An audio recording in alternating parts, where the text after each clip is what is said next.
Když jsme na seznamu, klikneme vpravo na založit nový e-mail. Otevře se nám stránka a celou stránku musíme vyplnit. Nejdříve si zvolíme uživatelské jméno, které budeme chtít nadále používat s tím, že budou lidé vědět, jak se tam jmenujeme. Nejdříve si musíme ale zvolit, jestli chceme mít e-mail se @seznam.cz, @email.cz nebo @post.cz. To si vybereme a dále zvolíme heslo.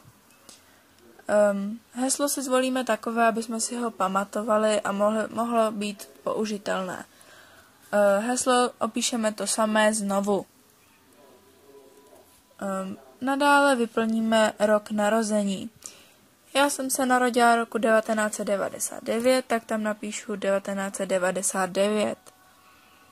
Nejdřív to musím najít a dám tam 1999.